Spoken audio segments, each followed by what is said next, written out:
The e-208 was launched a few years ago, but it's been freshly facelifted for 2024. We've got this whole new front end with this sort of stargazing grille up here with all the colour on it.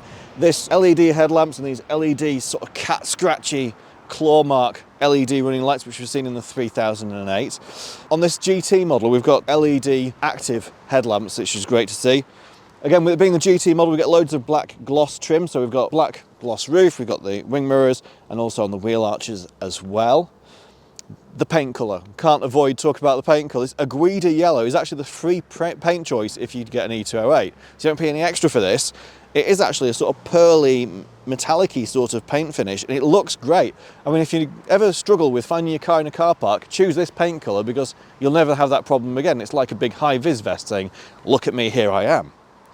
We've got these 17-inch alloy wheels with Michelin 205/45 R17 tyres.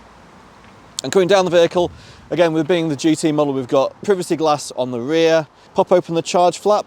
Under here, we've got a Type 2 socket with 7 kilowatt AC charging. And under this cover, we've got the 2 DC pins for CCS. It'll do up to 100 kilowatts on CCS, which, given the battery size, means 10 to 80% taking around half an hour, which is perfectly fine.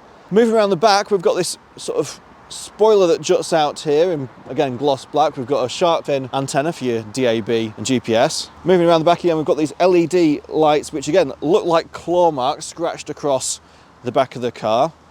With this gloss black trim, which joins them up with Peugeot, written in big letters across there. e-208 down here and GT, so you know which model it is.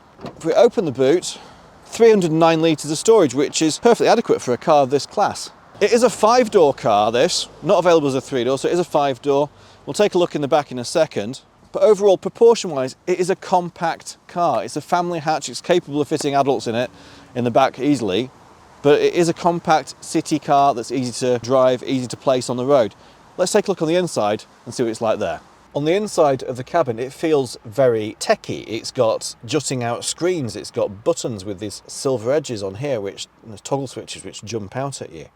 There's a lot of gloss black, but there's also a lot of this carbon fibre on the interior, and it actually feels textured like real carbon fibre. It's not just a glossy print that they've put on like a silk screen. Actually, it looks and feels like carbon fibre. The steering wheel is very compact. It feels like a go-kart almost. It sits much lower, and you look through and over the top of this into this display binnacle. Now, I don't think this is going to show up on the camera, but this is actually 3D. It's like a layered LCD. You've got a back screen, and then you've got this like floating screen in the middle, like a Pepper's Ghost sort of effect, where it's 3D. It takes a bit of getting used to, but actually it does look really cool. Green stitching on this model all the way around, which matches with the yellow exterior quite well. The seats, Alcantara, lots of stitching across them. They look very well designed seats. You know, they're not just been plonked in, they actually look like they've thought about it in the interior. These seats are very well bolstered, they hold you in very well, and actually on this model they are electrically adjustable. And there's even electrically adjustable lumbar support, and there's also a massage function, which when you press that, it sort of rolls up and down your back, giving you a sort of shiatsu massage, which is quite nice. In terms of what we've got on hand, we've got wireless Android Auto and wireless Apple CarPlay, which is great. There's 2 USB-Cs, there's a 12-volt socket, and actually a little storage area here. And then under this panel, you've got place there to put your mobile phone, and it's got wireless phone charging.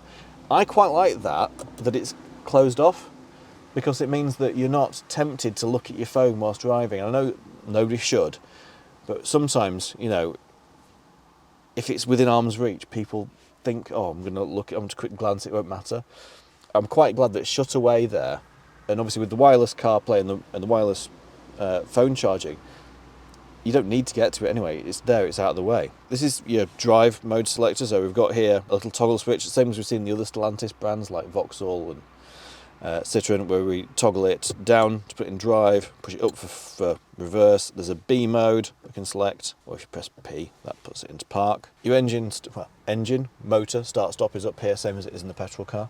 The steering wheel itself, quite simple, there's not a lot on it. There is cruise control and speed limiting, and that's done by twisting either this way to do speed limit, or if you turn it the other way, it becomes your cruise control. This screen here, this big 10-inch screen, is angled towards the driver. Kind of reminds me of my old Alpha 145. And this binnacle being sort of screened off as well, it does feel very driver-centric, much more so than you get, for example, in a Mini Cooper SE. We've got some controls up here which are sort of haptic, which you can actually use to select different modes as well. You can set those for different buttons for things used frequently. Heated seat controls up here as well. Your climate control buttons. So yeah, everything's sort of within reach. Down here we've got electronic parking brake, and we've got a drive mode, so we can go between Eco, Normal or Sport.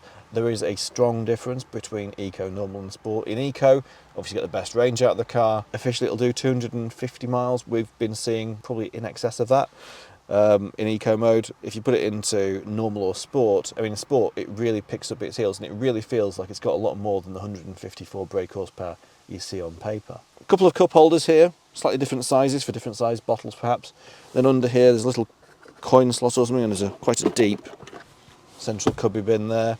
Let's see what it's like in the back for the rear passengers. So I'm 5'11", and I can sit back here and, yeah, my hair's touching, but that's only because I gel it up. It's fairly comfortable. We've got Isofix in both the outer seats. There's some nets on the back of these front seats as well. We've got two USBs, one's a USB-C, one's a USB-A. The seat fabric continues from the front, so we've got this sort of Alcantara, lots of sort of pleating and stitching in it, which feels really nice and tactile. I mean, the seat's in the lowest possible position. I can get my toes underneath it. Some people will lift the seat higher anyway, naturally, and that would give you more room for your feet. And I've got clearance for my knees. So overall, yeah, it's a really good place to sit. Feels nice, feels plush, feels nice with this leather and stitching and everything. Yeah, very good. Right, so we've seen what the interior is like, we've seen what the exterior is like. Now let's see what it's like to drive on the open road. So the Peugeot e-208 was updated for 2024 with a larger 51 kilowatt-hour battery. Now that doesn't sound like a massive increase over the 50 kilowatt-hour battery that was available before, but the usable space has increased by 2 kilowatt hours, but the actual efficiency of the motor has been improved quite considerably. Peugeot says that you should be able to get around 5.3 miles per kilowatt hour, which sounds ambitious, but so far today we've averaged 5.2 miles per kilowatt hour over 27 miles. So we've done 27 miles, we've used 10% of the battery. It's actually saying we've got 242 miles left with 90% left. So the claim officially, you can do 250 odd miles on a charge. We've got it in eco mode, and because of the temperature today, we haven't got air conditioning or climate control on, so that is saving some energy. But still, it does show that under the right conditions, that range is possible. And that's not something we could have said about the older version. In terms of the drive, well, it feels quite sporty. You're sat low down in the seat. We've got this small steering wheel, which feels go-kart-like. Feels like I'm playing Mario Kart. But you see the display over the top of the steering wheel, and actually it's something that you get used to quite quickly.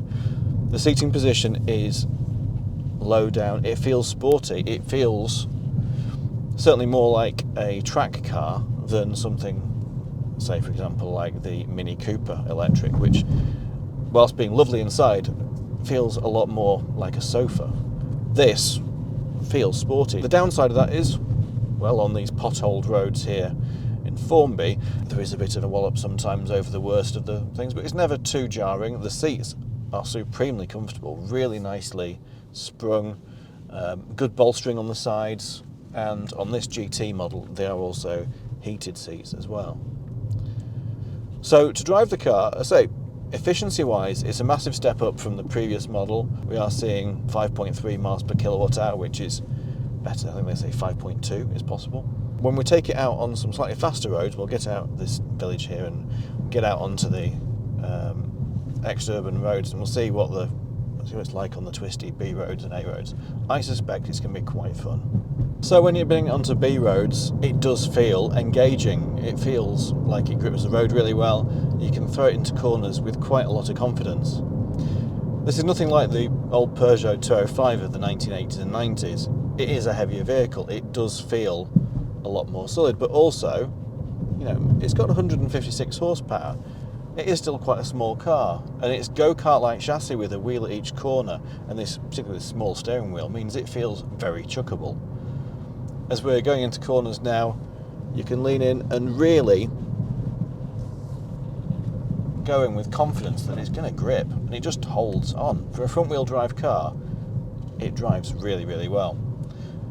I definitely think if you're comparing this to other cars in the class, this does feel like it drives that little bit more sporty. If you're into, if you're into a driver's car, this feels a bit more engaging. I'd definitely give it a go. So overall today, we've driven it 51 miles. We've averaged 5 miles per kilowatt hour in total. We've had the aircon on a bit because it did warm up a bit, and we also put our foot down in sport mode a couple of times. So the efficiency is good. We're actually still got 81% left in the battery, so that would calculate out 5 times 250 miles, pretty bang on, perhaps slightly more. A lot of reviewers have also looked at this vehicle, have stumbled over the price. The RRP for this car is around £32,000 and it goes up to around 35, and those are big numbers for sure. But that's not the way that people are buying these cars. Less than 1% of people, I would say, are buying electric cars as cash sales brand new. What you should do is really look at the finance offers that are available, because the monthly payments really aren't that different to what you'd see on the petrol version. And again, with Motability as well, there's some really, really good offers on Motability, meaning that this car could actually cost you less than the petrol equivalent. Overall, I think that this car is definitely worth a look if you want a slightly smaller car, but you want the style and the flair of something a bit more sporty. Make sure it's on your shopping list. I hope you found this video useful. If you have, click the like button down below and let us know what you think of the car in the comments. Click up here to subscribe to our channel and you get to see these video reviews as they go live. Click up here for more information about the Peugeot e-208 on our website. You'll see the latest offers we've got going live. Click down here to view the video review we did of the latest Peugeot e-3008, and click down here if you want to see one of our other EV videos.